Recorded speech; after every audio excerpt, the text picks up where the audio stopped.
Okay, so we got to the overhook guard, and we've controlled our partner's power hand, but our partner still has a free hand that he can punch us with. The good news is that that hand is not going to render us unconscious. The bad news is getting punched sucks, and we want to stop it. So what we're going to do is we're going to use those principles that we always talk about, controlling inside space, in order to not just control him and stop him from hurting us, but also to set up an attack.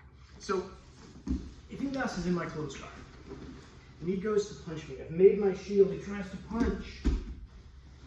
Wrap, grab. So ELIAS has his left hand, right? And now try and touch my face with your left hand. It's really hard, right? It's not to say it's impossible, but he's probably not going to get off a really powerful strike on a really potent part of my body here. But what he can do is he can punch my body, right? He can punch me in the ribs.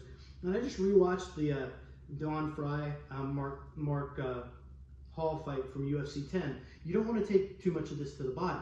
So what I'm going to do is, as he tries to punch me, I'm going to connect my elbow to my knee. And I'm going to catch behind his tricep. If I don't catch behind his tricep immediately, that's okay. Try and touch me.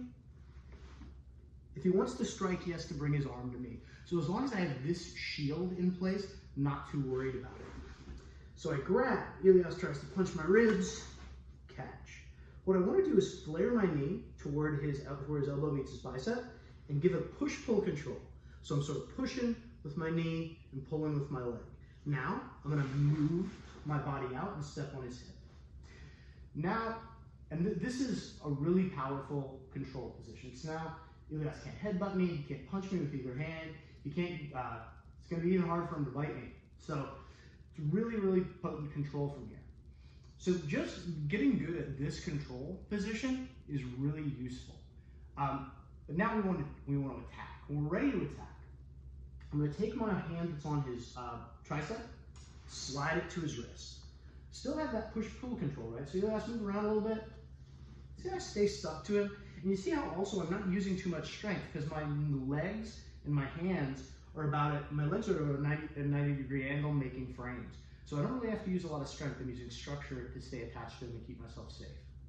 So now what I want to do is I want to row my right knee back toward my face as I push his hand, pushing off, lifting my hips, chopping down, and locking one in, one out. I'll show that one more time because this is why it's important I get off to the angle, because I'm going to be able to do this. Stepping on his hip with this foot is going to be what enables me to lift my hips up. So bring my knee up, hips come off the mat, my right leg chops down, and now I lock the triangle for one in, one out. We have a separate video on triangle finishing details, so be sure to check that out. But I'm going to show just a few triangle finishing details. The classic triangle finish, I want to take this arm and move it across, because this leg is choking his one side of his neck. If I lift my hips, drag this across, now his own shoulder is choking that side of his neck. Control his head, control the leg. ELIAS is gasping already, so I'm just going to lock, try to pinch my knees together and angle my foot out, and he taps. That's our triangle from the overhook guard. Obviously, there are a lot of different setups that we can use for that triangle, but once we get to that position, we've defeated the immediate threat, and we've launched a pretty effective counterattack. So let's do that from the top. So ELIAS might try to punch me. I'm always going to be trying to pull with my legs to break his posture. As he punches, I make a shield, break the posture. Overhook, head control. If he tries to punch my ribs, my elbow connects to my knee. If I don't catch it at first, I'm just making a hook behind his tricep. Angle my knee out toward his elbow. Step on the mat or step on the hip, angle my body out, slide to the wrist. I'm doing push-pull control, where I'm like stepping on his hip here, and I'm pushing with my knee so that if he moves around, I stay attached to him. Now, I have shorter legs, so I'm able to just push and row. My instructor, Seth Champ, is a 6'7" guy, so he has to just throw the leg and shoot up. Whatever your physiology allows you to do. But really important, remember how important posture is here? I want to chop down with my leg before I lock. The reason for that is if I just lock my legs, ELIAS posture up, now I'm right back in trouble. I'm probably not going to choke him. But if I'm able to step up, chop down, posture up, big trouble, right?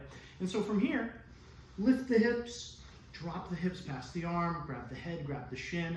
You have to control the head and the shin before you unlock the triangle, otherwise he'll posture up and you'll lose everything.